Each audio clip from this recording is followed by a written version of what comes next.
वाणी प्रचारिणे निर्विशेष शून्यवादी पाश्चात्यदेशतारिणे वाञ्छाकल्पतरुभ्यश्च कृपा सिन्धुभ्य एव च पतितानां पावनेभ्यो वैष्णवेभ्यो नमो नमः।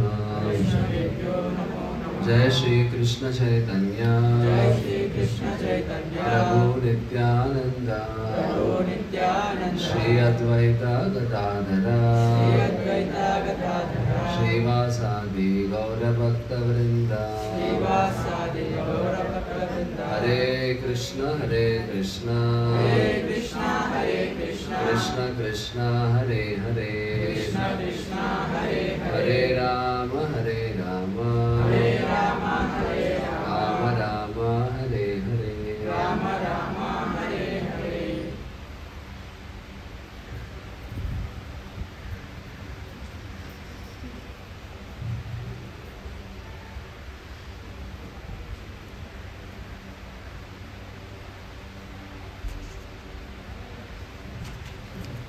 హరే కృష్ణ.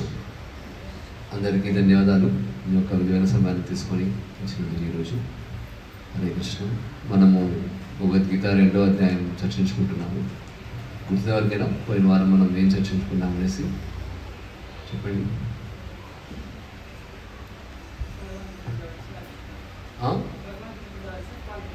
ఏంటేంటిది? శక్తి, ఐశ్వర్యం, అందం,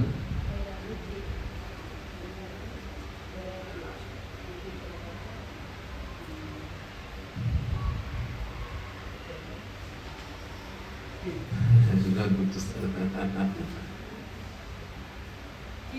కీర్తి. Very good. సో ఇవన్నీ ఎంత మాత్రంలో ఉండాలి?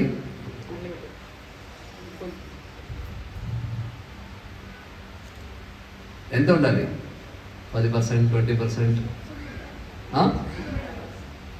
100% ఉండాలి. ఎన్ని సంవత్సరాలు ఉండాలి? 10 సంవత్సరాలు, 20 సంవత్సరాలు, జీవితం అంతా అంతేనే. తర్వాత ఇంకో జీవితంలో సంపూర్ణంగా ఉండాలి, శాశ్వతంగా ఉండాలి. ఈ 6 ఐశ్వర్యాలు, ఈ 6 సంపదలు, అప్పుడే వాళ్ళని భగవంతుడు స్వీకరిస్తారు. నెక్స్ట్ ఇంకా చర్చించుకున్నాం.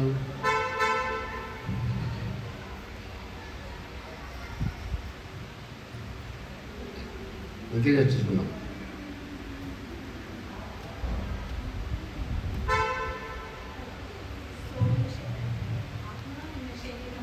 దానికి ముందు ఇంకో చర్చించుకున్నాం. భగవంతుడు, తర్వాత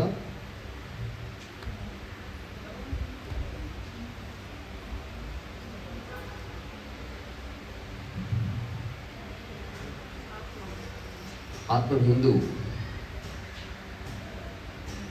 సంథింగ్ అబౌట్ గురువు గురించి చర్చించుకున్నామేమో. గురువు గురించి మర్చిపోయారు.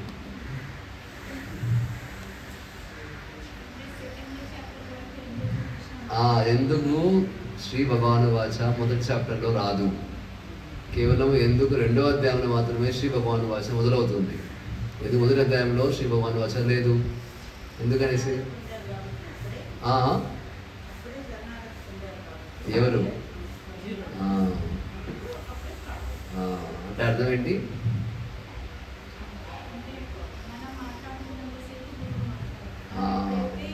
మనకి భగవంతుడు ఎన్ని చెవులు ఇచ్చాడు? ఎన్ని నాలుకలు? దేనికి? ఎక్కువ మాట్లాడి తక్కువ వినాలి కదా. తక్కువ మాట్లాడాలా, ఎక్కువ మాట్లాడాలా? ఎక్కువ తినాలి, ఎక్కువ వినాలి. అందుకనే సో ఎప్పటి వరకు అయితే మనము దేవుడి గురించి తెలుసు, నాకు అన్నీ తెలుసు, కృష్ణుడే కదా, రాముడే కదా, మా ఇంటి వాడే, భాగవతం చిన్నప్పటి నుంచి, రామాయణం మహాభారతం చిన్నప్పటి నుంచి చూస్తున్నాను, వింటున్నాను అని అనుకుంటే మనలో జ్ఞానము లోపలికి పోదన్నమాట. మనకి మన యొక్క మనసు ఎలా ఉండాలి?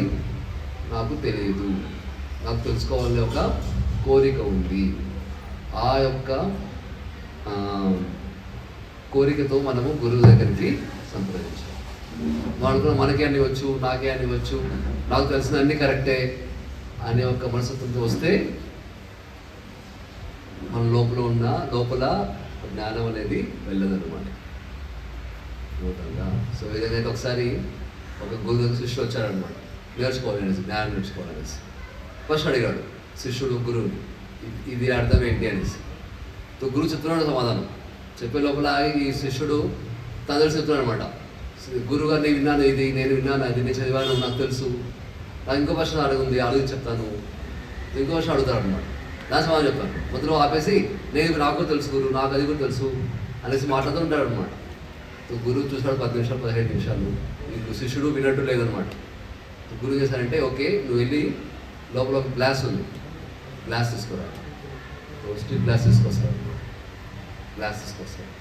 గురువు దగ్గర ఆల్రెడీ ఒక పాత్రలో వేడి పాలు ఉండింది.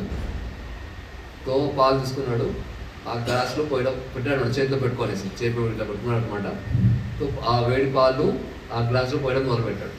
ఆ గ్లాస్ సగం నిండుతుంది, 3/4 నిండుతుంది, మొత్తం నిండిపోతుంది. అయినా కూడా గురువు ఆపలేదు, వస్తూనే ఉన్నాడు అనమాట. ఏమైంది, ఓవర్ఫ్లో అవుతుంది అనమాట. గ్లాస్ మొత్తం నిండిపోయి ఆ పాలంతా చేతి పడిపోతుంది. ఆ పాలు ఎలా వేడిగా ఉందన్నమాట. చూసి అడిచాడనమాట, గురుగారు ఏమైంది, కనిపించట్లేదా మీకు, గ్లాస్ అలా నిండిపోయింది, అందువల్ల లోపల ఇంకా పాలు పోతుంది, పాలు అందుకే బయటకు వస్తుంది. అప్పుడు గురువు అన్నారనమాట, నీ ప్రాబ్లం కూడా ఇదే. ప్రాబ్లం ఏంటి, ఆల్రెడీ నీ హృదయంలో చెత్త చెదారం ఎంతో ఉందన్నమాట. నేను జ్ఞానం ఇస్తున్నాను, అందులో ఏమవుతుంది, అది లోపలికి పోతుంది. ముందు ఏం చేయాలి, లోపల ఉన్న నువ్వు ఏదో జ్ఞానం అనుకుంటావో దాన్ని ఫస్ట్ మనము తొలగించాలి, తర్వాత జ్ఞానము వెళ్తుంది లోపలికి. అప్పుడు సృష్టి అర్థమైంది అనమాట, తను చేసి తప్పైంది. సో భారతదేశంలో ప్రాబ్లం ఏమంటే అందరికీ అనుకుంటారు అనమాట నాకు అన్నీ తెలుసు అనేసి. మీరు ఎవరినో అడగండి ఇంజనీరింగ్ గురించి చెప్తారా అంటే ఎవరు చెప్పరనమాట, వాళ్ళు ఇంజనీర్ కాకపోతే చెప్పరనమాట. డాక్టర్ గురించి అడగండి, వాళ్ళు డాక్టర్ కూడా చెప్తారా, చెప్పరు. అన్నా కదా, మీరు సీఏ గురించి అడగండి, వాళ్ళు సీఏ చేయకపోతే చెప్తారా సీఏ గురించి, కానీ చెప్పరు. కానీ ఒక్క విషయం గురించి అందరూ మాట్లాడతారు, చిన్న పెద్ద ఆడ మగ దానికి తేడా అంటూ ఉండదన్నమాట. ప్రతి ఒక్కరు దాని గురించి మాట్లాడతారు. ఏ విషయం అది, దేవుడి గురించి, ఆధ్యాత్మిక విషయం గురించి, దాని గురించి అందరూ మాట్లాడతారు అనమాట. ఎందుకు అంటే అది వాళ్ళకి నమ్మకం అంటే నాకు అనేది తెలుసు అనేసి. అదే ప్రాబ్లం అనమాట. ఎప్పటి వరకైతే మనము ఈ జ్ఞానాన్ని, ఆధ్యాత్మిక జ్ఞానాన్ని ఒక ప్రామాణిక ఆధ్యాత్మిక గురువు నుంచి తీసుకోమో, తెలీదో మనకి, అంతవరకు మనకు తెలిసిందా కరెక్టా కాదా అనేది షూర్ కాదనమాట. ఒక క్వశ్చన్ బాక్స్లో పెట్టాలన్నమాట. సో ఆధ్యాత్మిక గురువు, అది కూడా ప్రామాణికమైన ఆధ్యాత్మిక గురువు, ఆయన దగ్గర నుంచి మాత్రమే మనము శ్రవణం చేయాలి. ఆయన దగ్గర నుంచి వచ్చే జ్ఞానం మాత్రమే ప్రామాణికమైన జ్ఞానం. ఇప్పుడు ప్రామాణిక గురువు ఎవరు, ప్రామాణికమైన ఆధ్యాత్మిక జ్ఞానం ఏంటి, అది గురించి మనం తెలుసుకుందాము 4వ అధ్యాయం వచ్చినప్పుడు. కానీ చెప్తున్నాను అనమాట, ముందే చెప్పి పెడుతున్నా. సో గురువు దగ్గరికి వెళ్ళాల్సిన మొదటి ఆ అర్హత, క్వాలిఫికేషన్ ఏంటి, నేను తెలుసుకోవాలని కోరిక ఉంది, నాకు తెలియదు, నాకు తెలిసింది కరెక్టో కాదో తెలియదు నాకు, కానీ నేర్చుకోవాలనే కోరిక ఉంది. ఆ కోరికతో మనము గురువు దగ్గరికి రావాలి. అప్పుడు ఆయన చెప్పే జ్ఞానము మన లోపలికి వెళ్తుంది, లేకపోతే సో అర్జునుడు మొదటి అధ్యాయంలో అనుకున్నాడు అనమాట, నాకనే తెలుసు అనేసి. అందువల్ల కృష్ణుడు ఏం మాట్లాడలేదు. ఎందుకంటే ఆయన ఎప్పటి వరకు తెలుసుకున్నాను అనుకున్నాడో అప్పటి వరకు కృష్ణుడు ఖర్చు. అండ్ 2వ అధ్యాయం 7వ శ్లోకంలో అర్జునుడు అర్థం చేసుకుంటాడు అనమాట, నాకేం తెలియదు, నేను ధర్మ సమ్మూఢ చేతున్నయ్యాను, ఇది కరెక్టో అది కరెక్ట్ తెలియదు, నాకు యుద్ధం చేయాలో యుద్ధం చేయకూడదో తెలియదు, మా వాళ్ళని రక్షించాలో లేక మా వాళ్ళని చంపాలో యుద్ధంలో తెలియదు, ధర్మంని రక్షించాలో లేక అధర్మాన్ని రక్షింపజేయాలో తెలియదు నాకు. అందువల్ల నేను విమూఢనయ్యాను, కన్ఫ్యూజ్ అయిపోయాను. ఈ పరిస్థితిలో నేను నిన్ను శరణు పెడుతున్నాను, దయచేసి నాకు ఏది కరెక్టో ఏది తప్పో తెలియజేయండి అని చాలా వినయంతో, గౌరవంతో భగవంతుడు అయిన కృష్ణుడు గురువు దగ్గరికి ఆయన శరణాగతి. స్పృచ్ఛామి త్వాం ధర్మ సమ్మూఢ చేత యశ్రేయస్యాన్నిశ్చితం బ్రూహి తన్మే శిష్యస్తేహం స్వాధిమాం త్వాం ప్రతిమం. శిష్యస్తేహం, నన్ను దయచేసి మీ శిష్యుడిగా స్వీకరించండి. అప్పుడు ఆ శ్లోకమే ఒక టర్నింగ్ పాయింట్ అనమాట. ఆ శ్లోకం నుంచి ఏమవుతుంది, ఇప్పుడు వరకు వాళ్ళు మిత్రులుగా మెలిగారనమాట. కృష్ణుడు అర్జునుడు మిత్రులుగా ఉన్నారు. కానీ 2.8 నుంచి ఏమవుతుంది, అర్జునుడు శిష్యుడు అయిపోతాడు, కృష్ణుడిని గురువుగా స్వీకరిస్తాడు. కృష్ణం వందే జగద్గురు. అటువంటి కృష్ణుడు గురువు స్థానాన్ని స్వీకరించి అర్జునుడికి ఉపదేశం చేయడం స్టార్ట్ చేస్తాడు. ఎప్పుడైతే శిష్యుడు గురువు దగ్గరికి శరణాగతం పొందుతాడో, గురువు చేసే మొదటి పని ఏం తెలుసా, శిష్యుడిని డిసిప్లైన్ చేయడం అన్నమాట. శిష్యుడు డిసిప్లైన్ చేయడం. డిసిప్లైన్ అంటే ఏంటి, కొన్నిసార్లు కావాలంటే తిట్టడము, కొట్టడము అవసరం అన్నమాట. అన్నా కదా. మీలో ఎంతమంది మీ జీవితంలో చిన్నప్పుడు ఉన్నప్పుడు మీ టీచర్ దగ్గర దెబ్బలు తిన్నారు? ఎవరు తినలేదు? మా టీచర్ నేను చాలా మంచి, రాముడు మంచి బాలుడు, సీత మంచి బాలిక, అందులో నేను ఎప్పుడు దెబ్బలు తినలేదు. ఉన్నారా ఎవరైనా? అందరం తిన్నాం, మేము కూడా తిన్నాం. అన్నా కదా. ఆ పనిష్మెంట్ యొక్క ముఖ్యమైన పర్పస్, ఉద్దేశం ఏంటి,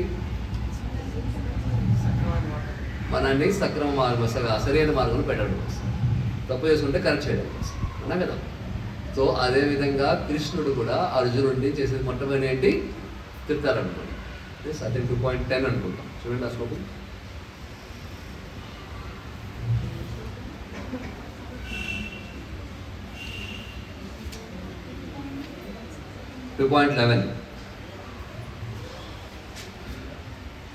రెండో అధ్యాయం 11వ శ్లోకం.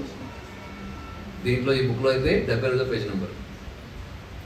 చిన్న బుక్ చూడడం ఒకసారి. దీంట్లో అయితే 2.2వ అధ్యాయం 11వ శ్లోకం బేసికల్లీ.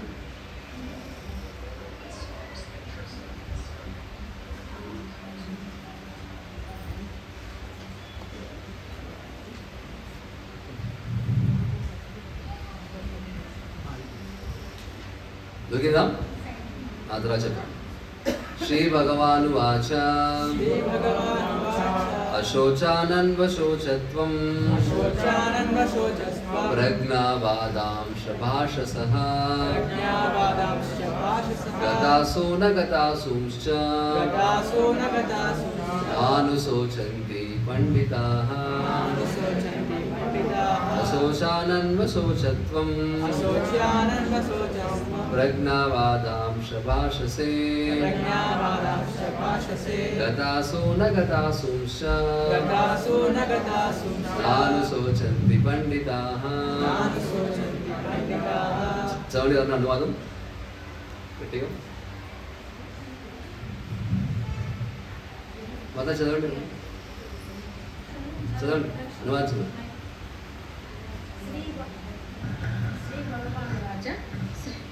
శ్రీ భగవానుడు పలికాడు, పాండిత్యముతో కూడిన మాటలు పలుకుతూనే నువ్వు దుఃఖించదగని విషయము గురించి దుఃఖిస్తున్నావు. వివేకవంతులు జీవించి ఉన్న వారి గురించి కానీ మరణించిన వారి గురించి కానీ దుఃఖించరు. హరే కృష్ణ. ఈ శ్లోకం మీకు హోంవర్క్ అంటే ఏంటి, ఇంటికి వెళ్ళి నేర్చుకోండి. ఈ శ్లోకం ఈ 2.7వ శ్లోకం నేర్చుకోండి, 11వ శ్లోకం నేర్చుకోండి, నెక్స్ట్ 11, 13వ శ్లోకం నేర్చుకోండి.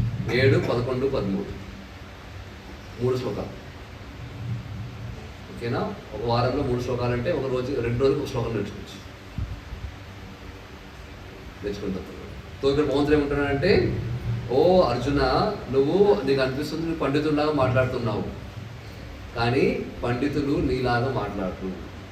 ఎవరు పండితులు? వాళ్ళు నీలాగా మాట్లాడు. అంటే ఎవరు మాట్లాడతారు నీలాగా?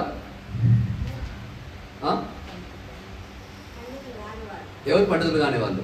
వాళ్ళ పేరేంటి? పండితులకు ఆపోజిట్ ఏంటి, వ్యతిరేక పదం పండితులకి? పామరులు.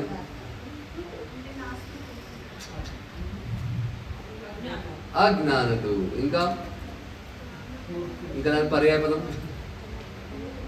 తెలుగు నేర్పిస్తాము. మూర్ఖులు.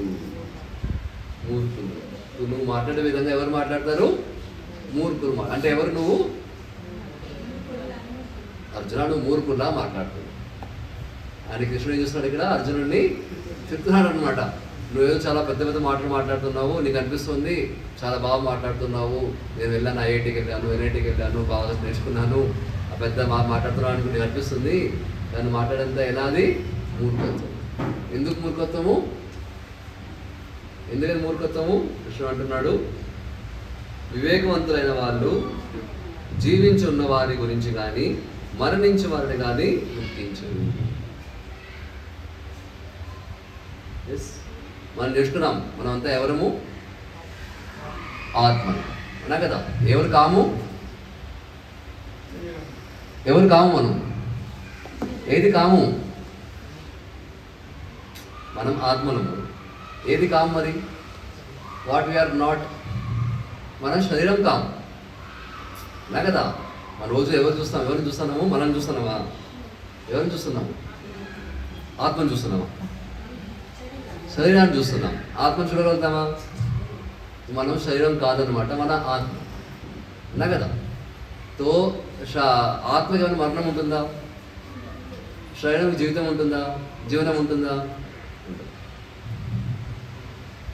అన్నా కదా. శరీరం ఎప్పుడు మరణించింది అనమాట.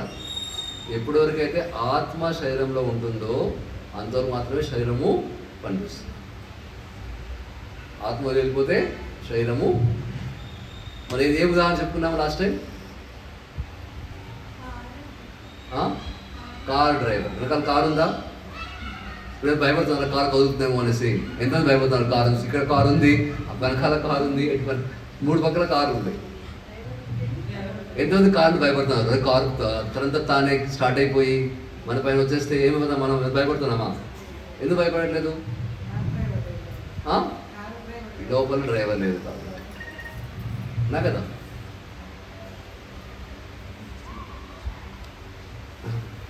సో డ్రైవర్ లేదు కాబట్టి. నా కదా. సో సిమిలర్లీ తో కారు ఎప్పుడు చనిపోయింది అనమాట. ఎప్పుడైతే ఆ డ్రైవర్ వెళ్తాడో అప్పుడు కారుకు జీవనం వస్తుంది. అన్నా కదా. అదేవిధంగా శరీరం అనేది ఎప్పుడు చనిపోయింది అనమాట.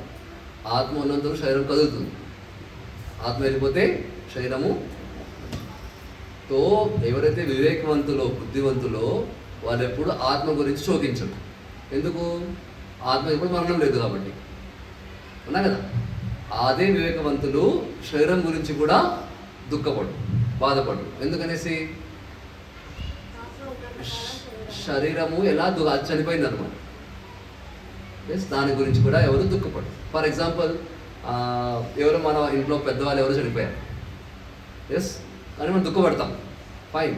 కానీ దానికోసం కూర్చొని మనం 10 రోజులు 11 రోజులు ఇలాగా నెల సంవత్సరం అంతా దుఃఖపడుతూ కూర్చోం. ఎందుకనేసి మీలో మీ డ్రెస్ ఏమైనా చినిగిపోతే మీరు దాన్ని పడేస్తూ ఏడుస్తారు దాన్ని. ఎందుకని ఏడవరు? చినిగిపోయింది కాబట్టి. అన్నా కదా. కొత్త డ్రెస్ తీసుకుంటే చాలా సంతోషపడతాం, అది చినిగిపోయింది, వాళ్ళు కొత్త డ్రెస్ వస్తుంది అనేసి. ఈ శరీరం ఎలాంటిదంటే ఆ డ్రెస్ లాంటిది అనమాట. ఆత్మకి డ్రెస్ లాంటిది. ఏ విధంగా చిరిగిపోయిన డ్రెస్ గురించి ఎవరు బాధపడరు. అదేవిధంగా అర్జునుడు కూడా చెప్తున్నాడు కృష్ణుడు, నువ్వు చిరిగిపోయిన డ్రెస్ గురించి ఎందుకు బాధపడుతున్నావు? ఈ డ్రెస్, ఈ శరీరం ఈరోజు కాకపోయినా రేపు నశించిపోవాల్సింది. ఎవరైతే బుద్ధివంతులు ఉంటారో వాళ్ళు ఈ శరీరం గురించి ఎక్కువ కష్టపడరు, దుఃఖపడరు, బాధపడరు. శరీరంకి ఎంత అవసరమో అంత సమయానికి ఇవ్వాలి, కానీ దానికి మించి ఎక్కువ సమయం ఇవ్వాల్సిన అవసరము లేదు. ఎందుకు? నశించిపోతుంది కాబట్టి. మీరు ఒకసారి మీలో ఎవరో మీ అపార్ట్మెంట్ దగ్గర వచ్చారనమాట. ఒక సేల్స్ మ్యాన్ వచ్చాడు, బ్యాంక్ సేల్స్ మ్యాన్ వచ్చాడనమాట. చెప్పాడనమాట, ఇదేదో అందరూ పిలిచి మీటింగ్ తీసుకున్నాడు. ఆయన వచ్చి చెప్పారనమాట, మేము ఒక బ్యాంక్ ఓపెన్ చేసాం. ఆ బ్యాంక్ పేరేంటంటే దివాలా బ్యాంక్. బ్యాంక్ పేరేంటి? దివాలా బ్యాంక్. మీరు సంపాదించిన డబ్బులన్నీ మా యొక్క బ్యాంకులో దయచేసి మీరు ఇన్వెస్ట్ చేయండి. మేము మీకు పక్కా గ్యారంటీ ఇస్తాం, 5 సంవత్సరాల్లో మా బ్యాంకు దివాలా అయిపోతుంది. సో మీలో అనౌన్స్మెంట్ విని ఎంతమంది మీరు మీ డబ్బుల్ని, కష్టపడి సంపాదించిన డబ్బుల్ని ఆ బ్యాంకులో ఇన్వెస్ట్మెంట్ చేస్తారు? ఖాతా తెరుస్తారు దాంట్లో. తెలుసారా ఎవరన్నా? తెరిచే వాళ్ళు ఉండే వాళ్ళు ఏమంటారు మనం? నా కదా. సో ఈ మన శరీరం ఏంటిది అంటే దివాలా బ్యాంక్. మన శరీరం ఏంటిది దివాలా బ్యాంక్. ఎందుకనేసి మనం చిన్నప్పటి నుంచి 60 సంవత్సరాలు 70 సంవత్సరాలు 20 సంవత్సరాలు ఏం చూస్తున్నాము, ఈ బ్యాంక్లో, ఈ శరీరం అనే దివాలా బ్యాంక్లో ఇన్వెస్ట్ చేస్తున్నాం అన్నా కదా. కానీ ఒకరోజు ఏమవుతుంది, దివాలా అయిపోతుంది. ఈ శరీరం అంతా వస్తుందా? సో ఆలోచించండి, ఈ శరీరం అంతా వస్తుందా? కానీ మన జీవితం అంతా, సమయం అంతా, రోజంతా శరీరం శరీరం శరీరం. మనం చేసే ప్రతి పని దేని గురించి? శరీరం కోసం అన్నా కదా. పొద్దున్న లేసి బ్రష్ చేస్తాం, స్నానం చేస్తాం, దేనికోసము? శరీరం కోసం. తింటాం, దేనికోసము? శరీరం కోసం. స్నానం చేస్తాం, శరీరం కోసం. జాబ్కి వెళ్తాం, దేనికోసము? శరీరం కోసం. డబ్బులు సంపాదిస్తాం, దేనికోసం? శరీరం కోసం.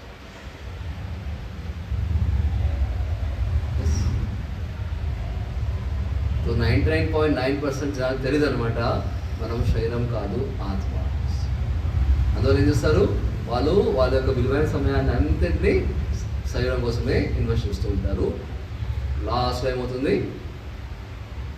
శరీరం అనేది దివాలా తీసేస్తుంది. అంటే అర్థం కాదనమాట, దాని అర్థం కాదు మన శరీరం గురించి పట్టించుకోకూడదు అనేసి. శరీరంకి ఎంత అవసరమో అంత దాని అవసరాలు ఇవ్వాలి. కానీ అవసరాన్ని మించి మనము శరీరానికి సమయము ఇన్వెస్ట్ చేయాల్సిన అవసరము లేదు, చేయకూడదు. ఎందుకంటే దివాలా అయిపోతుంది. ఎవరైతే బుద్ధిమంతులు ఉంటారో వాళ్ళు ఏం చేస్తారు, శరీరానికి ఏం అవసరమో అది ఇస్తారు. మిగిలిన సమయం ఏం చేస్తారు, ఆత్మక అవసరాల కోసము సమయము స్పెండ్ చేస్తారు.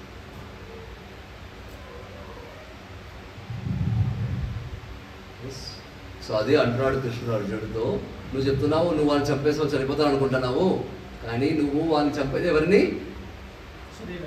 శరీరం మాత్రమే. నువ్వు ఆత్మని చంపలేదు. శరీరం ఎలా చనిపోయి ఉంది, దాని గురించి, చనిపోయే శరీరం గురించి నువ్వు ఎందుకు అంత ఆలోచిస్తున్నావు, అంత శోకిస్తున్నావు? ఏవైతే బుద్ధిమంతులో వాళ్ళు దాని గురించి శోకించరు, బాధపడరు అని కృష్ణుడు అర్జునుడితో చెప్తున్నాడు. అర్థమైందా? క్లియర్? ఎన్ని క్వశ్చన్స్ ఇప్పటి వరకు?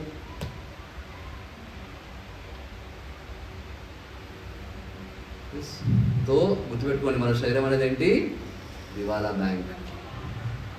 ఒకరోజు తప్పకుండా దివాలా తీస్తుంది.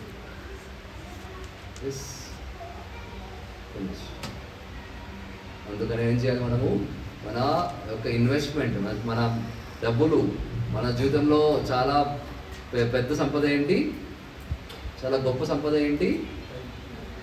సమయం. సమయం.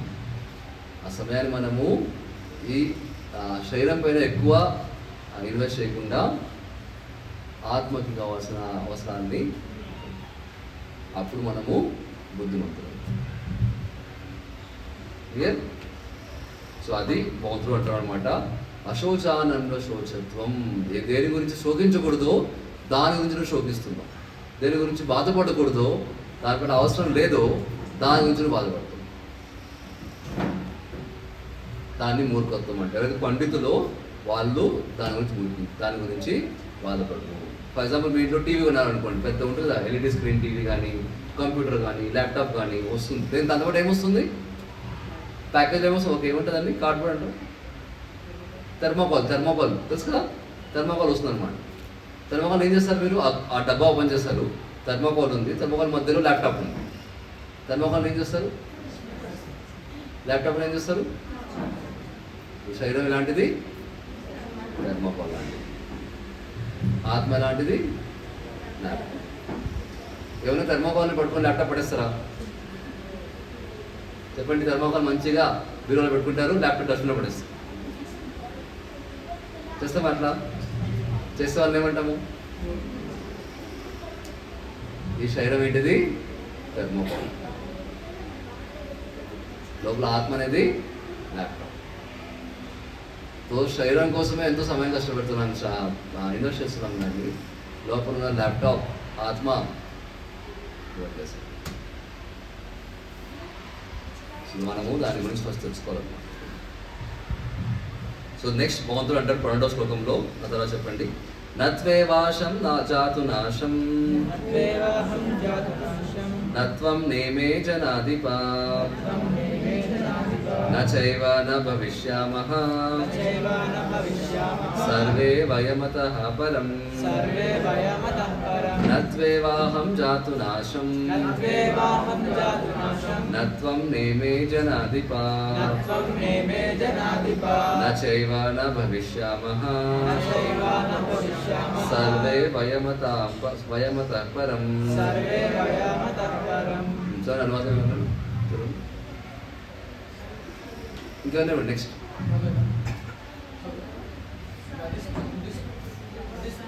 అది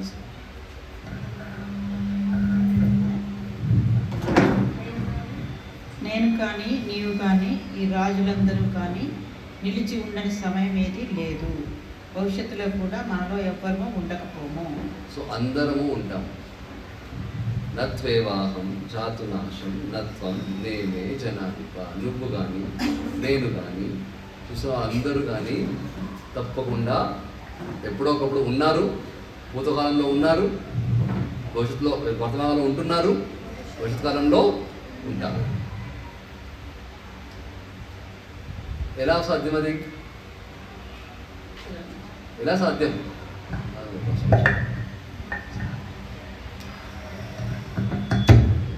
చెప్పండి, ఎలా సాధ్యం అది? పూర్వము అందరం ఉండేవాళ్ళు, ఇప్పుడు ఉంటున్నాము, ఫ్యూచర్లో కూడా ఉంటాం. అంటే దేని గురించి చెప్తున్నాడు భగవంతుడిగా?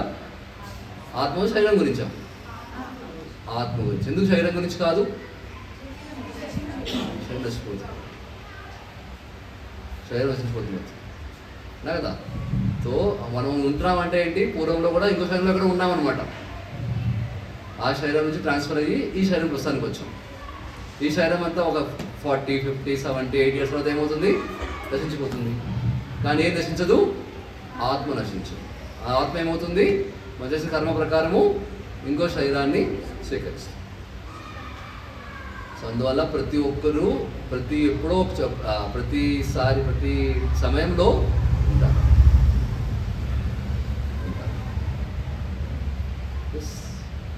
అందరూ వ్యక్తులు అనమాట. వ్యక్తిత్వం ప్రతి ఒక్కరికి ఉంటుంది.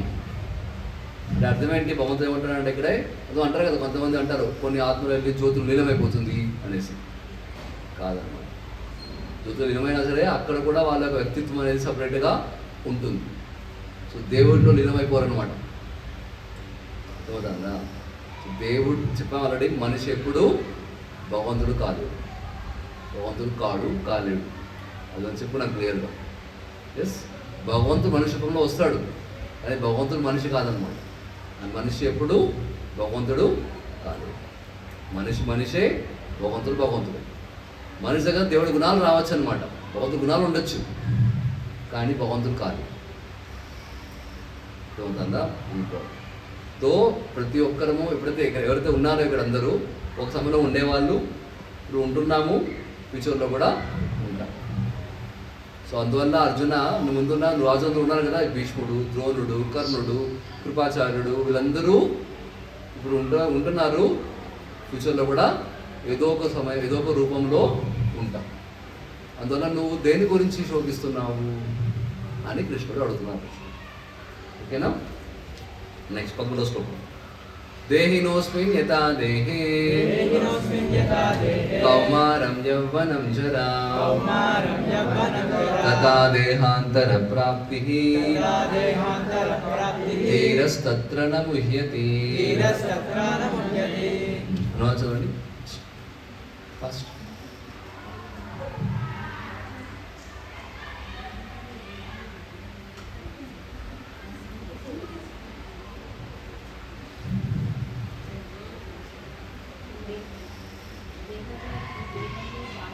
మైక్ ఆన్ చేయండి. హరే కృష్ణ. దేహదారి ఈ దేహంలో బాల్యం నుండి యవ్వనానికి, దాని నుండి ముసలితనానికి క్రమంగా వెళ్తున్నట్లుగానే మరణం తరువాత వేరొక దేహంలోకి వెళ్తాడు. ఇటువంటి మార్పు చే ధీరుడు మోహం చెందడు. ఎలా అయితే శరీరము ఆత్మ వచ్చి బాల్యం నుంచి యవ్వనానికి వచ్చింది, యవ్వనాన్ని నుంచి ఈవెన్చువల్లీ వృద్ధాప్యానికి వెళ్తుంది. ఎంతమంది బాధపడ్డారు? మన యొక్క చిన్నప్పుడు ఉన్నప్పుడు ఆ బాడీ పోయింది అనేసి మనం బాధపడ్డామా? ఇప్పుడు లేదే శరీరం బాధపడుతున్నామా? యవ్వనంలో ఉన్న బాడీ పోయిందని బాధపడుతున్నామా? బాడీ అనేది ఎప్పుడు చేంజ్ అవుతూ ఉంటుందన్నమాట. శరీరం అనేది ప్రతిరోజు ప్రతి సెకండ్ చేంజ్ అవుతూ ఉంటుంది, మార్పు చెందుతూ ఉంటుంది. ఎస్, అదేవిధంగా మృత్యు ఎప్పుడు ఏమవుతుంది? ఈ శరీరం వదిలేసి ఇంకో శరీరాన్ని ఆత్మ స్వీకరిస్తుంది. దాని గురించి ఎవరైతే బుద్ధిమంతులు ధీరులు ఉంటారో వాళ్ళు అంత ఎక్కువ ధీరస్తత్ర నా ముహ్యతి, దాని గురించి ఎక్కువ మోహము చెందదు.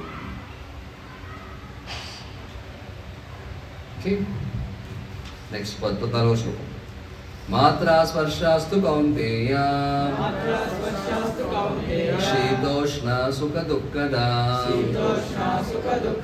ఆగమ అపాయినో అనిత్య తాం తితిక్షస్వ భారత. మాత్రా స్పర్శాస్తు కౌంతేయ శీత ఉష్ణ సుఖ దుఃఖదా ఆగమాపాయినో నిత్యా తాం తితిక్షస్వ భారత. చదవండి అనువాదం.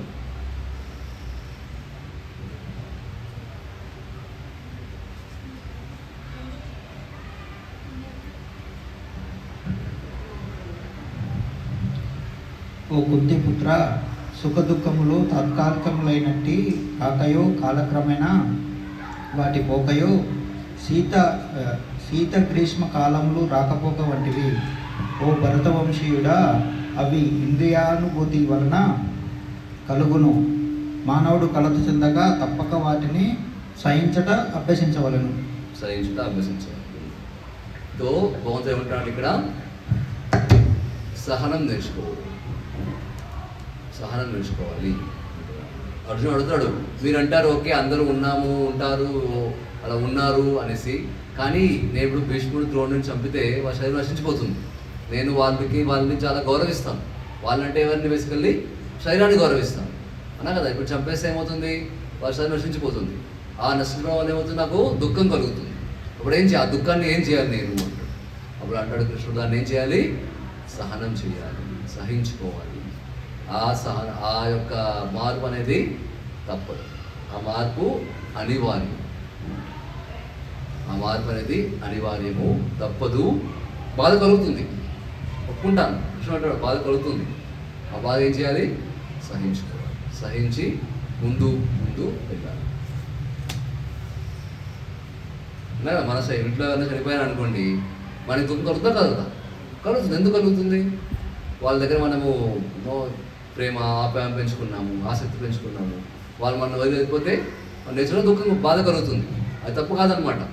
కానీ ఆ బాధ ఏం చేయాలి? మనము సహించుకోవాలి. అది ప్రపంచం యొక్క నియమం అనమాట. ప్రతి వస్తువు, ప్రతి మనిషి, ప్రతి జీవి, ప్రతి శరీరము నశిస్తుంది. అని ఎవ్వరు మార్చలేదు. ఈరోజు కాకపోయినా రేపు తప్పకుండా మరణిస్తుంది. వాళ్ళ కర్మ ప్రకారము మరణిస్తుంది. సో ఈ జ్ఞానం మనం గుర్తుపెట్టుకోవాలి. కానీ వాళ్ళ ఆత్మ అనేది నశించదు. వాళ్ళు ఏదో ఒక రూపంలో ఎక్కడో ఒక చోట తప్పకుండా ఉంటారు. వాళ్ళ కర్మ ప్రకారము వాళ్ళు ఎక్కడో ఒక చోట ఏదో ఒక రూపంలో తప్పకుండా ఉంటారు. నశించింది ఏంటి? శరీరం మాత్రమే, ఆత్మ కాదు. సో బాధ కలుగుతుంది. బాధ ఏం చేయాలి? మనము సహించుకొని వాళ్ళ కోసం ప్రార్థన చేయాలి. దానికంతా ఏం చేయలేము. అంటారు కదా, may soul rest in peace, ఆత్మకి శాంతి కలుగుగాక అంటారు కదా. సో ఆత్మ ఉంటుందన్నమాట. ఆత్మ చేసిన కర్మ ప్రకారము ఇంకో శరీరాన్ని స్వీకరిస్తుంది.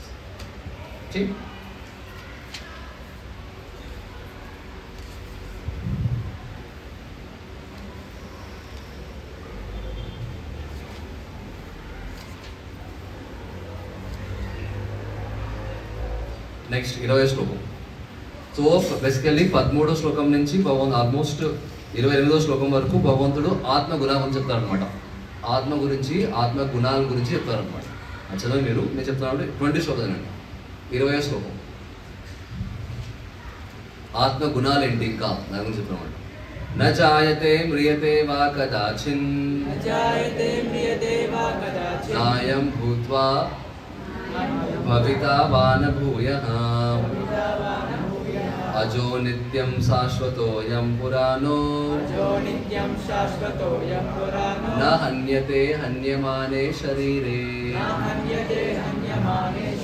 న జాయతే మ్రియతే వా కదాచిన్ నాయం భూత్వా భవితా వా న భూయః అజో నిత్యః శాశ్వతోయం పురాణో న హన్యతే హన్యమానే శరీరే.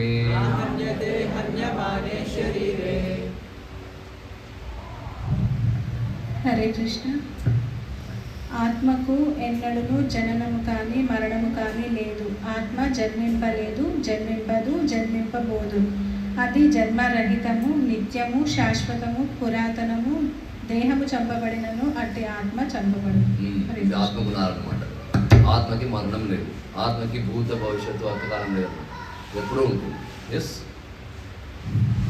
జన్మరహితమైనది, నిత్యం. అజో అంటే జన్మం లేదు, నిత్యం అంటే నిత్యం అని ఉంది, శాశ్వతం.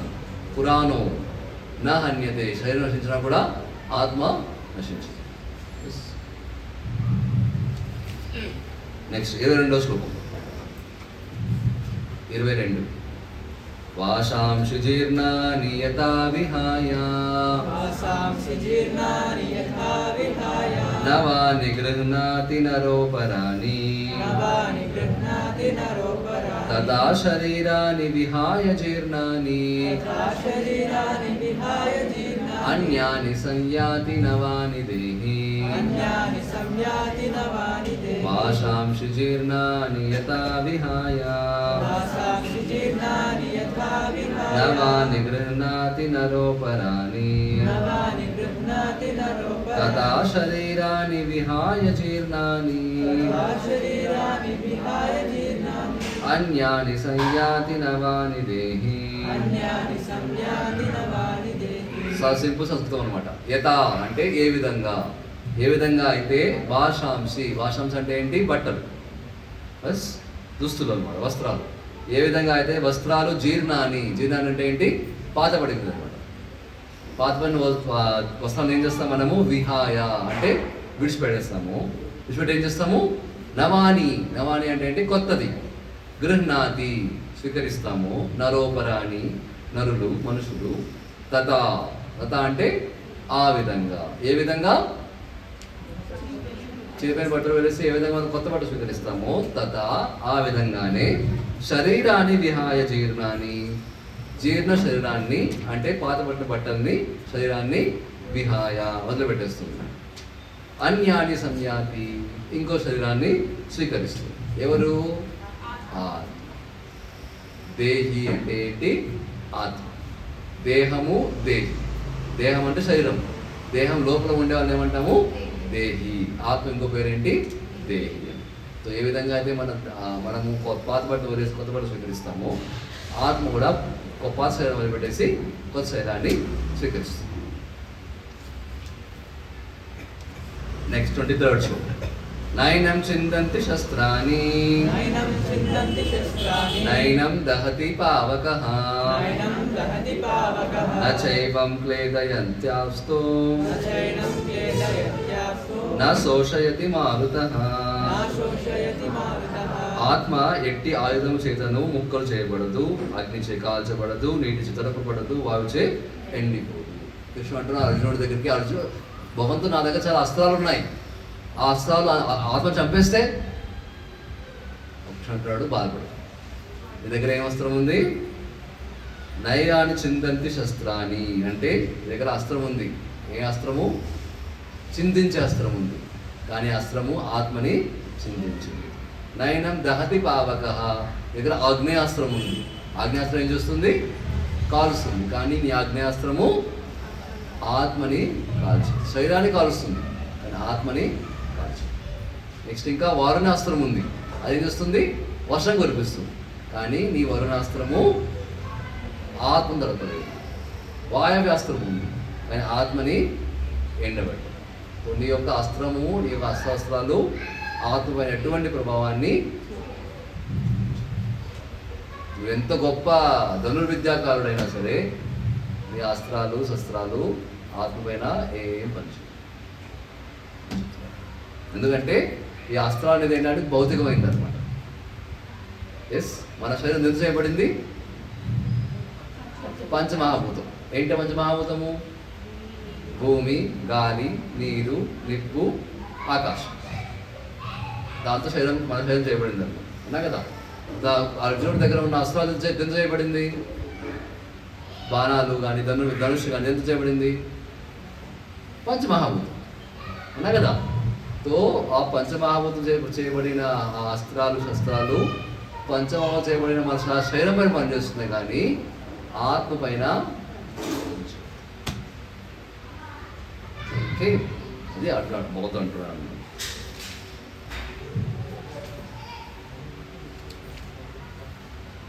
నెక్స్ట్ 27th శ్లోకం, చాలా ఫేమస్ శ్లోకం. జాతస్య హి ధ్రువో మృత్యు ధ్రువం జన్మ మృతస్య చ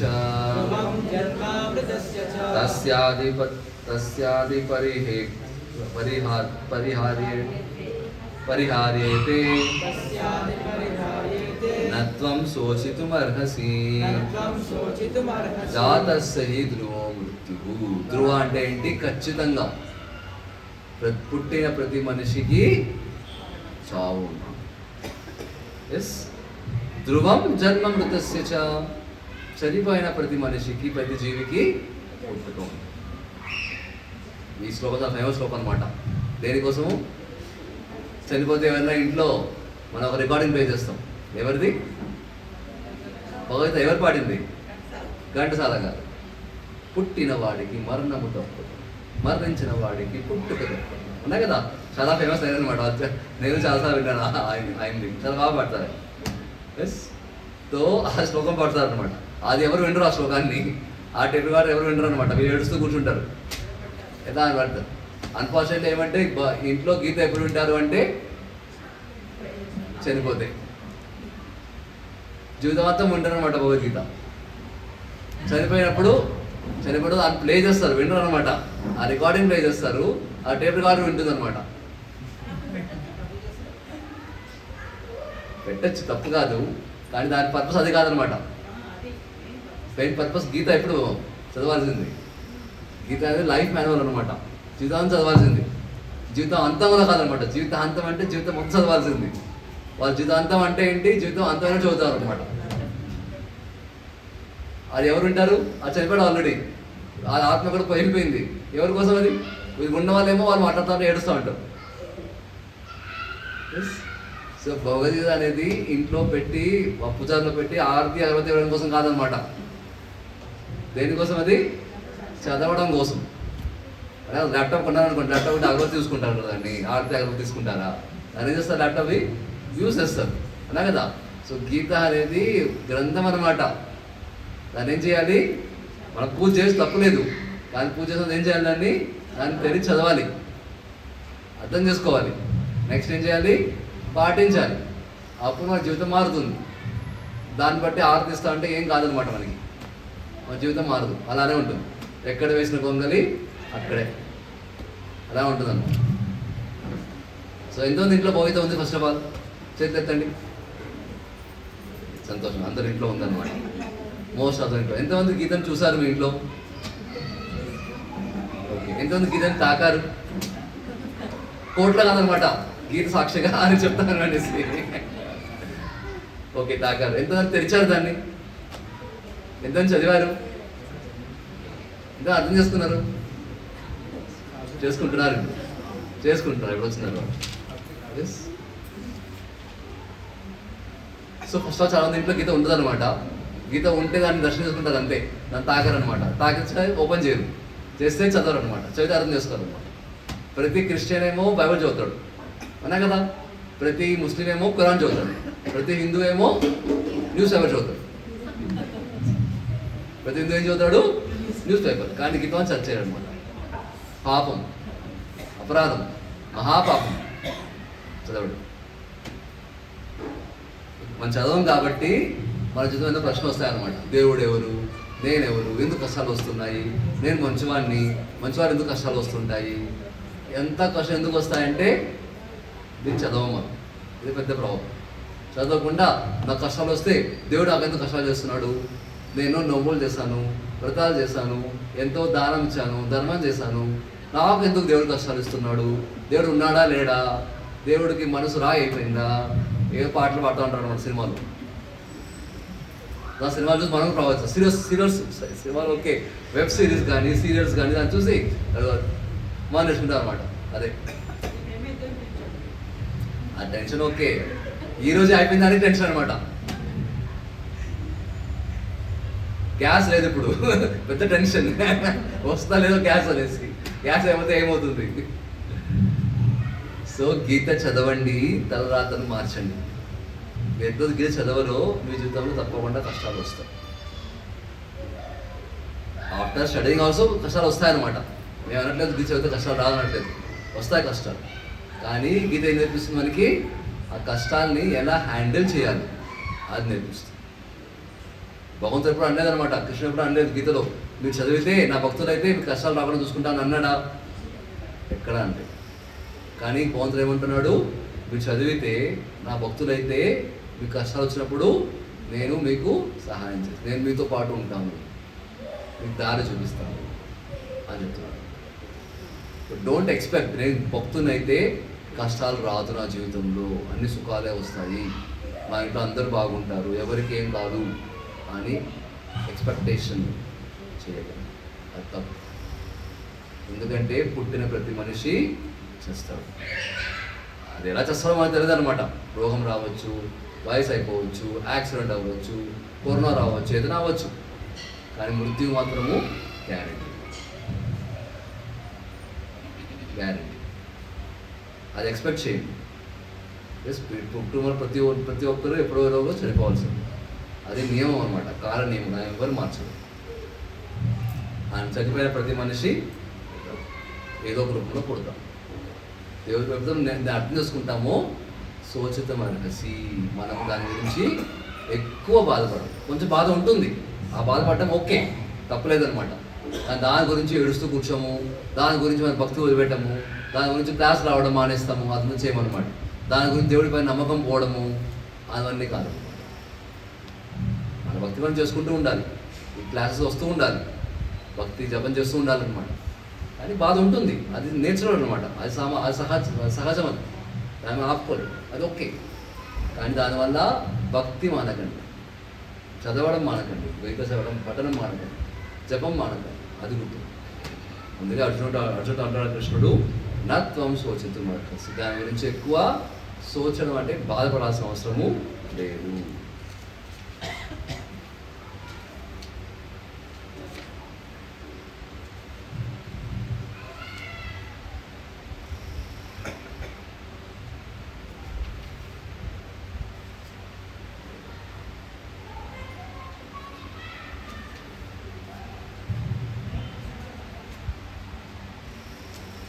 సో ఈ విధంగా భగవంతుడు ఈ 29వ శ్లోకం వరకు 30వ శ్లోకం వరకు 11వ శ్లోకం నుంచి ఆత్మ గురించి చెప్తారు భగవంతుడు. ఆత్మ జ్ఞానాన్ని భగవంతుడు అర్జునుడికి బోధిస్తాడు.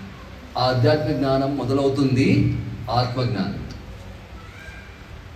అర్థమవుతుందా? ఆధ్యాత్మిక జ్ఞానం యొక్క ఏంటంటే ఆత్మజ్ఞానం. ABCD of spiritual life is knowledge of soul. ఓకేనా? ఇది మన యొక్క ఆధ్యాత్మిక జీవితం యొక్క ఫౌండేషన్ అన్నమాట. ఫౌండేషన్ ఏంటి? ఆత్మజ్ఞానం. ఆత్మజ్ఞానం అంటే ఏంటి? నేను శరీరం కాదు, నేను ఆత్మ. ప్రతి ఎక్కడ జీవనం ఉంటుందో అది శరీరం కాదు, అది ఆత్మ. అది ఫస్ట్ తెలుసుకోవాలి. ఎస్. సో ఈ ఆత్మ అనేది ఏ దేశానికి సంబంధించింది? విచ్ కంట్రీ ఆత్మ బిలాంగ్స్ టు? ఆత్మ ఇండియనా? ఆత్మ పాకిస్తానా? ఆత్మ అమెరికానా? ఆత్మ ఆస్ట్రేలియానా? ఆత్మ ఏది కాదు. మరి మనం ఇండియన్ అంటాం. ఇండియన్ ఎవరు మరి? భారతీయులు అంటాం కదా మనము. నేను భారతీయుణ్ణి, నా దేశం భారత్. ప్రతిరోజు మనకు స్కూల్లో వేస్తాం కదా, I am an Indian, all Indians are brothers and sisters. So Indian మరి దేని ఇండియన్ అంటాము? శరీరం ఇండియన్ అనమాట, ఆత్మ ఇండియన్ కాదు. అర్థమవుతుందా? అది ఫస్ట్, ఆత్మ ఇండియన్ కాదు. అదేవిధంగా ఇంకోటి చెప్పాలంటే, ఆత్మ హిందువా, ముస్లిమా, క్రిస్టియనా? ఎవరు హిందూ? శరీరం హిందూ, ఆత్మ హిందూ కాదనమాట, ఆత్మ ముస్లిం కాదనమాట, ఆత్మ క్రిస్టియన్ కాదు, శరీరం హిందూ అనమాట. అంటే ముస్లింలు కూడా, వాళ్ళు కూడా ఆత్మలే, మనం కూడా ఆత్మలే, క్రిస్టియన్స్ కూడా ఆత్మలే. లేదా పాకిస్తాన్లో ఉంటారో వాళ్ళు కూడా ఆత్మలే, ఇజ్రాయెల్లో ఉంటారో వాళ్ళు ఆత్మలే, ఇరాన్లో ఉన్న వాళ్ళే ఆత్మలే, అమెరికా ఉండే వాళ్ళే ఆత్మలే. మరి ఎందుకు కొట్టుకుంటున్నాము? మరి ఎందుకు కొట్టుకుంటున్నాము? ఎందుకు? అజ్ఞానం వల్ల. అజ్ఞానం దేనికి? ఏం అజ్ఞానము? మనమందరం ఆత్మలమే అని తెలియదు కాబట్టి. ఆత్మ అంటే ఎవరు? బేసికల్లీ అందరం కూడా భగవంతుడి యొక్క సంతానమే. ఆల్ సోల్స్, అన్ని ఆత్మ, అందరూ ఎవరు అంటే భగవంతుని యొక్క సంతానం. ఇది తెలియకపోవడం వల్ల, ఈ అజ్ఞానం వల్ల నేను ఇండియన్, వాళ్ళు పాకిస్తాన్, నేను హిందూ, వాడు ముస్లిం, నేను చంపేస్తాను, నువ్వు నన్ను చంపు, అనవసరంగా కొట్టుకుంటాం. సో ధర్మము యుద్ధాన్ని తీసుకురాదు అనమాట, కానీ అజ్ఞానం అనేది ఆ యుద్ధాన్ని తీసుకొస్తుంది. యుద్ధము, ఈ కొట్లాటలు, ఈ వాట్స్ ఏమంటారు, యుద్ధాలు అన్నీ ఎందుకు జరుగుతున్నాయంటే అజ్ఞానం, ధర్మం వల్ల కాదనమాట. భగవంతుడు ఒక్కడే. మనం ఆయన కృష్ణుడు అంటాము, క్రిస్టియన్స్ వారిని యెహోవా అంటారు, ముస్లిం వారిని అల్లా అంటారు, అందరూ ఒక్కడే. అందరూ చెప్పేది ఒక్కరినే అనమాట బేసిక్గా.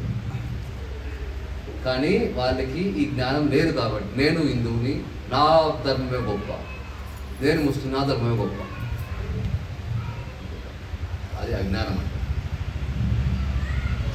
నేను ఇండియన్ కాబట్టి ఇండియా గొప్పది. సారే జహా సే అచ్చా హిందుస్థాన్ హమారా. ఎందుకు హిందుస్థాన్ హమారా అచ్చా? క్యూంకి మే హిందుస్థాన్. అచ్చా, నేను పాకిస్తాన్లో పుడితే పాకిస్తాన్ అచ్చా అన్నా కదా.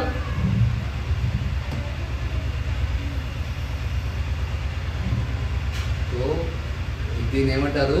This is called as bodily consciousness, శారీరక చేతన అంటారు. శారీరక చేతన గుర్తుపెట్టుకోండి. మనమంటే మన హిందువులం కాదు, ముస్లిం కాదు, భారతీయులు కాదు. అఫ్కోర్స్ మన అడిగామంటే ఫామ్ ఫిల్ చేయాలి.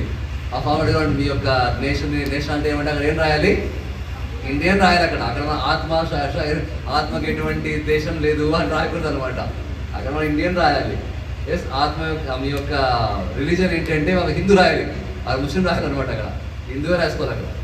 కానీ మనం అర్థం చేసుకోవాలన్నమాట, మన ప్రాక్టికల్ నాలెడ్జ్కి ఇది అర్థం చేసుకోవాలి. నేను ఇవన్నీ ఏమి కాదు. వేరే ముస్లింలు కూడా ఆత్మలే, వాళ్ళకి జన్మ ఉంటుంది, మరణం ఉంటుంది. వాళ్ళు కూడా వాళ్ళ కర్మ ప్రకారమే వాళ్ళు జన్మిస్తారు, చనిపోతారు. ఈ లాస్ అన్నీ యూనివర్సల్ లాస్ అనమాట. అది ఓన్లీ హిందువులు మాత్రమే అప్లికబుల్ కాదనమాట, అందరికీ అప్లికబుల్. ఎస్, అమెరికా వాళ్ళు కూడా ఆత్మలే, వాళ్ళు కూడా ఆత్మలే. ఆసియా వాళ్ళు ఆత్మలే, ఆఫ్రికా వాళ్ళు ఆత్మలే, ఇండియన్స్ ఆత్మలే, పాకిస్తాన్ వాళ్ళు అందరూ ఆత్మ. వాళ్ళు వదిలేసండి, ఈవెన్ చెట్లు, చేపలు, జంతువులు, పక్షులు, చేపలు, వాళ్ళందరూ కూడా వాళ్ళ చేసిన కర్మ ప్రకారము వాళ్ళకి ఆ శరీరము.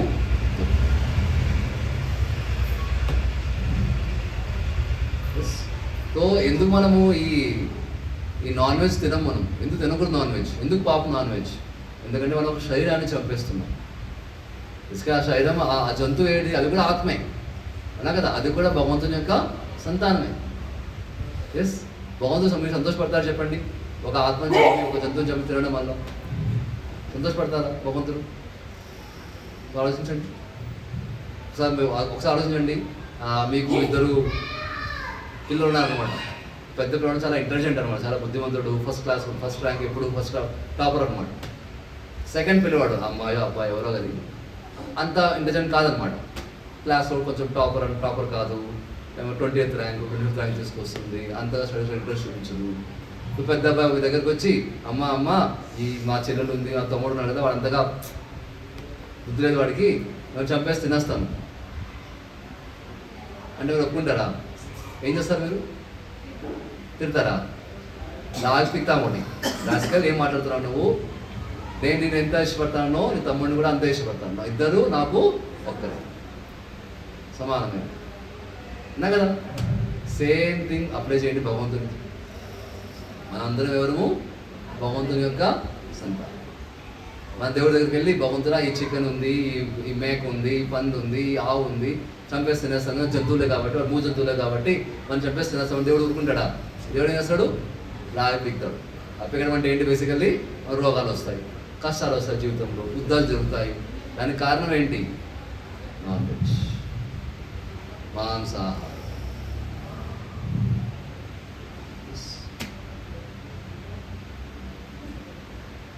సో ఆలోచించండి, అవి కూడా ఆత్మలే, వాటికి కూడా జీవనం ఉంది, వాటికి కూడా చైతన్యం ఉంది. వాటిని చంపే హక్కు మనకి ఎవరిచ్చారు? ఎస్, మనం తినాలి, కానీ తినడానికి మనకి బోధన ఇచ్చాడు అనమాట. ఆకుకూరలు తినండి, సబ్జీలు ఉంది, ఫలాలు ఉంది, ఫ్రూట్స్ ఉన్నాయి, వెజిటేబుల్స్ ఉన్నాయి, పాలు ఉంది, పెరుగు ఉంది, చాలా ఉన్నాయన్నమాట. అవి తినండి. మనం ఎవరిని చంపేయట్లేదు అక్కడ. వాళ్ళు పాలు చూసుకున్నప్పుడు ఆవును చంపేస్తున్నామా? ఆవు చంపట్లేదు, పాలు ఆవు ఇస్తుంది మనకి. పాలు భగవంతుడు ఆవుకి ఇస్తున్నాడు ఎందుకోసం? మనకు కూడా అనిపిస్తుంది. దూడ ఎక్కువ తాగదన్నమాట, పాలు కొంచెం తాగుతుంది. ఎంత కాదు ఆ దూడ తెచ్చేసి మీరు పాలు మనం తీసుకోవచ్చు.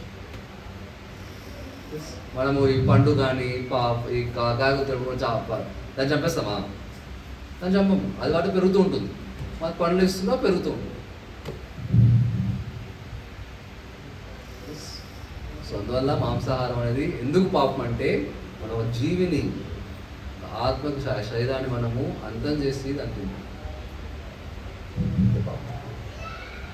భగవంతుడు దానివల్ల సంతోషించాడు. ఈ విధంగా భగవంతుడు అర్జునుడికి మొట్టమొదటి అడుగు ఆధ్యాత్మిక ప్రపంచంలో, ఆధ్యాత్మిక జ్ఞానంలో ఫస్ట్ స్టెప్ ఏంటంటే తెలుసుకోవడం అనమాట. నేను శరీరం కాదు, నేను ఆత్మని. ఎక్కడైతే జీవనం ఉంటుందో అదన్నీ శరీరం కాదు, అవన్నీ ఆత్మలు. నా యొక్క బాధ్యత ఏంటి? ప్రతి ఆత్మని గౌరవించు, ఎటువంటి హానిని దానికి కలిగించకూడదు. మనం ప్రయత్నం చేయాలి, ఎంత కుదిరితే అంత మనం హానిని కలిగించకూడదు. అండ్ ఆత్మకి జననం ఉండదు, మరణం ఉండదు. అది ఎప్పుడు ఉంటుంది, భూతకాలంలో ఉండేది, ఇప్పుడు ఉంటుంది, ఫ్యూచర్లో ఉంటుంది. ఎస్, ఆత్మ ఏదో ఒక రూపంలో ఉంటుంది అన్నమాట. మరణం లేదు. దాన్ని ఈ ఆగ్నేయాస్త్రం కానీ, వాయువస్త్రం కానీ, ఈ అస్త్రం కానీ దాన్ని ఏం చేయలేదు. అండ్ ఆత్మ కర్మ ప్రకారము కొత్త శరీరాన్ని స్వీకరిస్తుంది. ఈ జన్మలో చేసిన కర్మ ప్రకారము ఇంకో జన్మలో దాని ఇంకో జన్మ దొరుకుతుంది. ఎస్, ఎవరైతే ఏ జీవి అయితే ఎక్కువ నాన్ వెజ్ ఇష్టపడతారు, మాంసాహారం ఇష్టపడతారు, ఈ మనిషి శరీరం అనేది మాంసాహారం కోసం చేయబడింది కాదు. సైన్స్ ప్రకారం, మెడికల్ సైన్స్ ప్రకారం మొట్టమొదటి కారణం హార్ట్ అటాక్ ఏంటంటే మాంసాహారం. ఇది చెప్పింది దీని గురించి కాదనమాట, శాస్త్రం గురించి కాదు, మెడికల్ సైన్స్ ప్రకారం చెప్తున్నాను. మెడికల్ సైన్స్ ప్రకారము హార్ట్ అటాక్కి మొట్టమొదటి కారణం ఏంటంటే నాన్ వెజ్. క్యాన్సర్కి మొట్టమొదటి కారణం ఏంటంటే నాన్ వెజ్.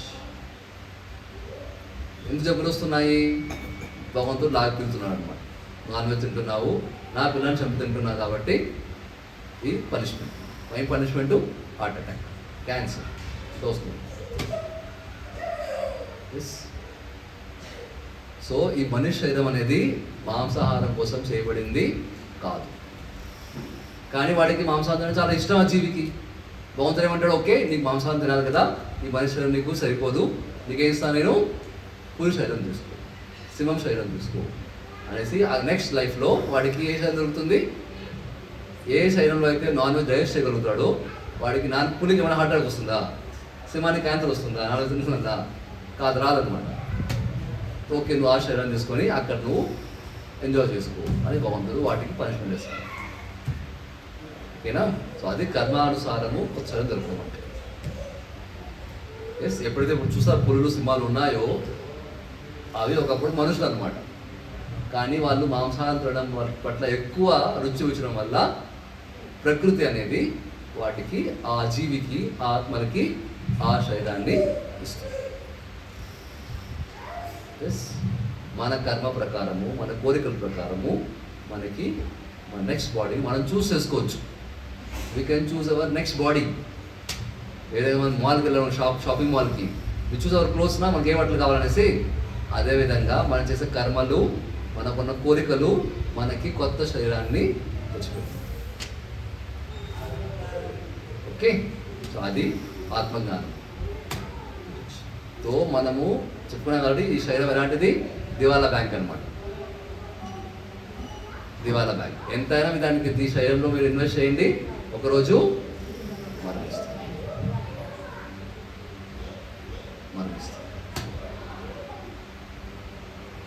టైం వస్తుంది వచ్చినప్పుడు దాన్ని ఎవరు ఆపలేరు.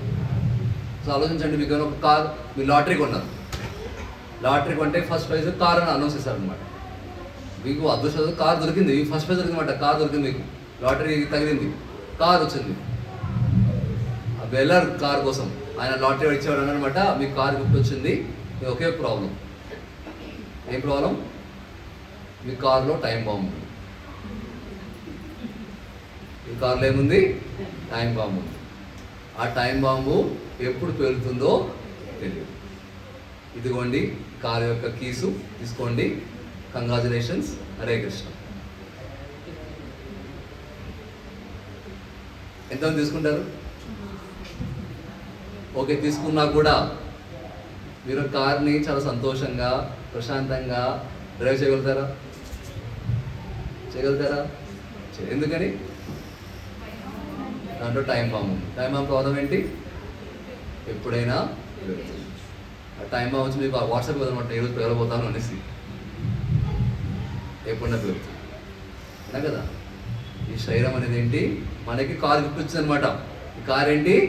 శరీరం అనే కారు. కానీ శరీరంలో ఏముంది? Time bomb. టైం బాంబు ఉంది. ఎక్కడ అడగండి నన్ను, ఎక్కడో ఉంది. ఎక్కడో ఉంది time bomb.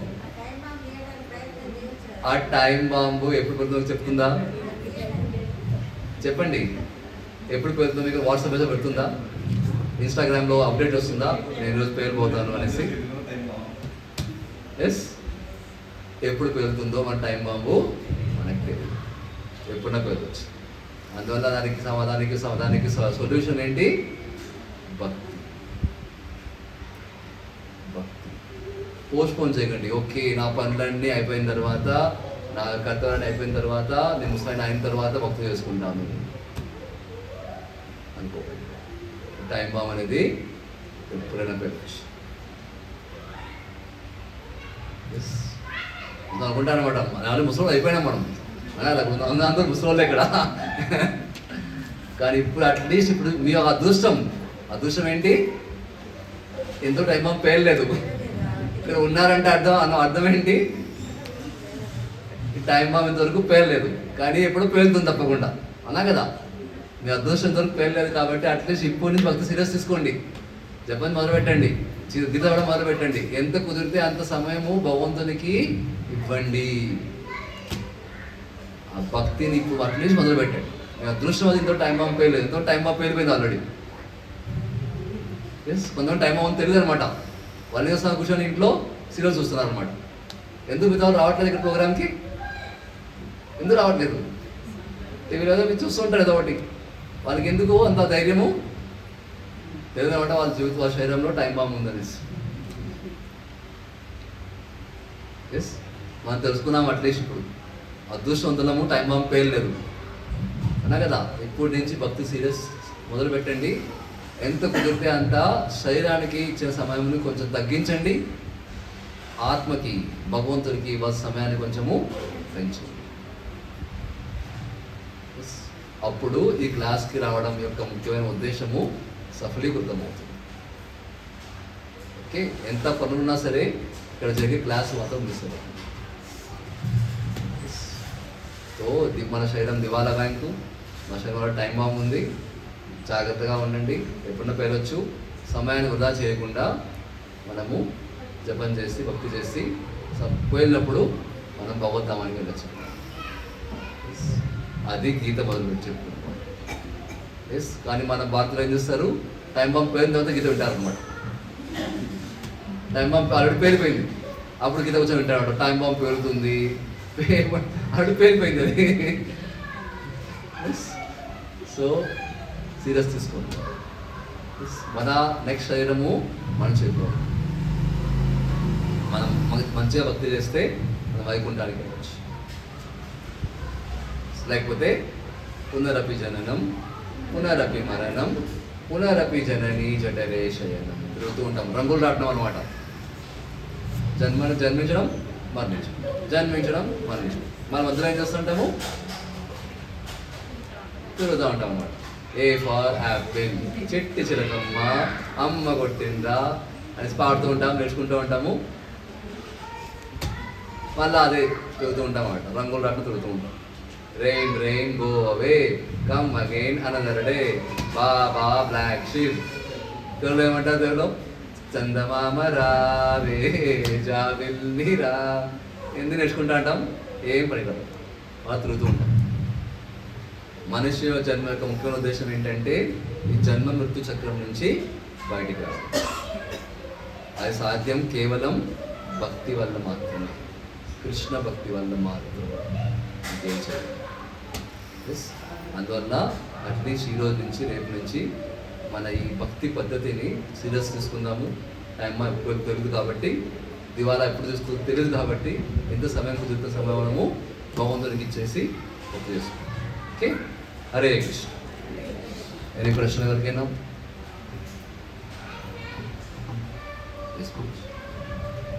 Hare Krishna Prabhuji.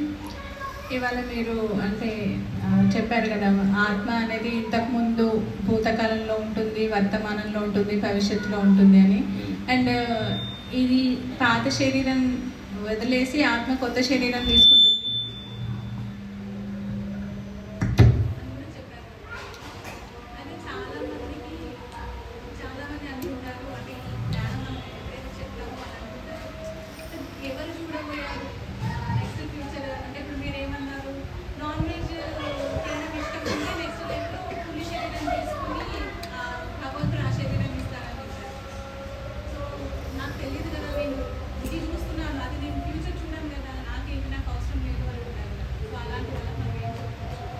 Future చూడకపోవచ్చు అనమాట, కానీ ప్రజెంట్ యొక్క చాయిసెస్ మన ఫ్యూచర్ డిసైడ్ చేస్తుంది.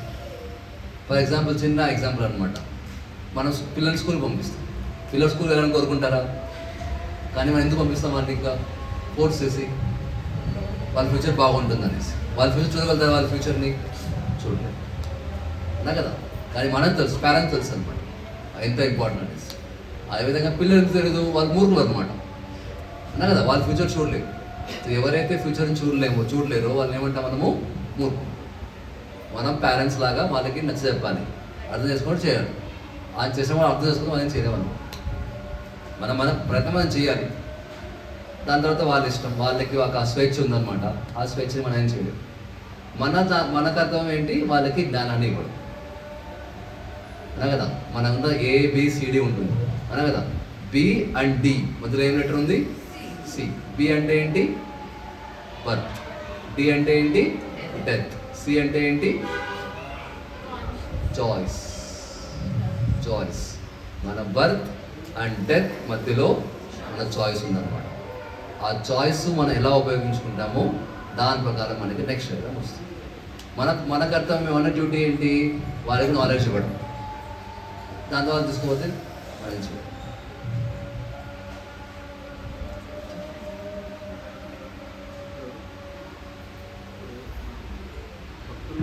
ఇంకా ఎవరికైనా ప్రశ్న?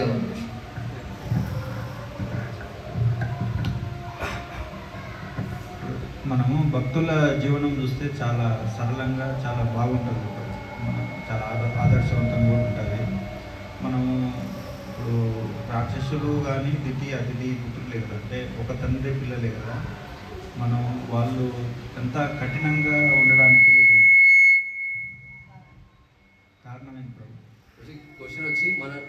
క్లాస్ చూసుకున్నా దాని గురించి అడగండి. క్లాస్ బయట కాదనమాట, క్లాస్ మనం జస్ట్ చూసుకున్నాము దాని గురించి అడగండి. అంటే ఇది నేను ఈ మధ్య 7th చదువుతుంటే నాకు ఓకే, కానీ ఇది మనిషి మీరు బాగా చదువుతున్నారు, మన చేతి గీత అనమాట. మన ఈ క్లాస్లో ఏం చేస్తుంది దాని గురించి అడగండి. అంటే టైం ఉంటే ఫస్ట్ మన క్లాస్లో మనం ఈరోజు ఏం చేస్తుంది దాని గురించి అడగండి. ఓకే, హరే ఇంకా ప్రశ్న ఎవరికైనా?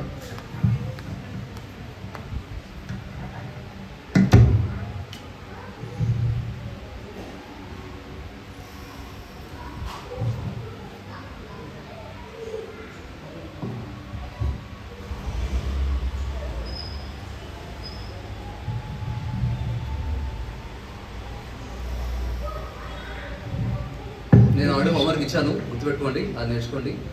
అండ్ నోట్స్ తీసుకుని చెప్పాను, నోట్బుక్ పెన్. సో పెన్ తీసుకురాకపోయింటే మీరు ఇంటికి వెళ్ళి మీరు విన్న పాయింట్స్ గుర్తుపెట్టుకొని రాసుకోండి, వాళ్ళకి మర్చిపోతాం. మన కలియుగ ఆల్రెడీ మన కలియుగ బ్రెయిన్ అనమాట, మనది చాలా షార్ప్ బ్రెయిన్, తొందరగా మర్చిపోతాము. దయచేసి ఇంటికి వెళ్ళి మా దగ్గర మంచిగా నోట్స్ రాసుకుంటున్నారు, ఆ విధంగా మీరు కూడా ఇంటికి వెళ్ళి నోట్స్ రాసుకోండి, దాన్ని చదవండి. అండ్ ఈ నేర్చుకున్న జ్ఞానం మీకుతో మాత్రం పెట్టుకోకండి, కుదిరితే మీ ఇంట్లో వాళ్ళకి కూడా నేర్పించండి, వాళ్ళకు కూడా చెప్పండి. అండ్ ఇంకా కుదిరితే వాళ్ళు కూడా నెక్స్ట్ క్లాస్కి తీసుకురండి. ఎస్, మన క్లాస్ ఎంత పెద్దగా అంటే ఈ పెద్ద గొడవ మొత్తం నిండిపోవాలన్నమాట. ఇక్కడ కార్లు అంతా ఉండకూడదు, కార్లు బయట పార్క్ చేయాలన్నమాట, అంత నిండిపోవాలి. అది ఎవరి చేతిలో ఉంది? మీ చేతిలో ఉంది. సో మీరు అట్లీస్ట్ ప్రతి ఒక్కరూ వచ్చిన వాళ్ళు ఇక్కడ అందరూ ఒక్కొక్క మనిషిని తీసుకోరండి. నెక్స్ట్ టైం కనీసం ఒకరిని తీసుకోరండి, ఎక్కువ తీసుకొస్తే ఇంకా మంచిది, కనీసం ఒకరిని తీసుకోరండి. తీసుకొస్తారా? ప్రయత్నం చేస్తారా? Yes. So at least next time number వచ్చి దీనికి డబ్బులు ఉండాలన్నమాట. ప్రయత్నించండి. ఈ జ్ఞానం మీకు ఉపయోగపడుతుందా లేదా? అవసరమా అవసరం లేదా? మిగతా వాళ్ళకి ఇవ్వాలా వద్దా? వాళ్ళు తెలుసుకోవాలా అవసరం లేదా? తెలుసుకోవాలనుకుంటే వాళ్ళని కూడా దయచేసి తీసుకోవాలి. ఓకే, హరే కృష్ణ. హరే కృష్ణ. మనందరం రోజుకి ఒకసారి గట్టిగా హరే కృష్ణ మహమ్మద్ ధన్యవాదాలు. హరే కృష్ణ హరే కృష్ణ కృష్ణ కృష్ణ హరే హరే, హరే రామ రామ రామ హరే హరే.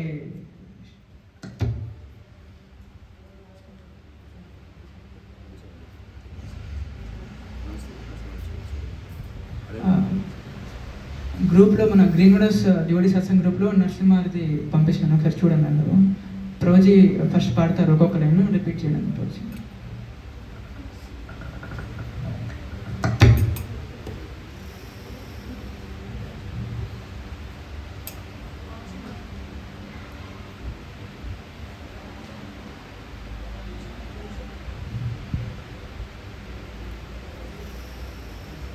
నమస్తే నరసింహాయ, నమస్తే నరసింహాయ, దయాదయాదయాయినే,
राधारमण की, श्री श्री गौर निताय की, भक्त विघ्न विनाश लक्ष्मी स्मृति भगवान की, भक्त शुक्रमणि भक्तराज श्री प्रहलाद महाराज की, युग धर्म हरिनाम संकीर्तन की, हरे कृष्ण महामंत्र की, श्रीमद् भगवद गीता की, श्री कृष्ण भगवान की, श्रील प्रभुपाद की, समस्त गौर भक्त वृंद की जय। హరే కృష్ణ. అందరికీ చాలా ధన్యవాదాలు.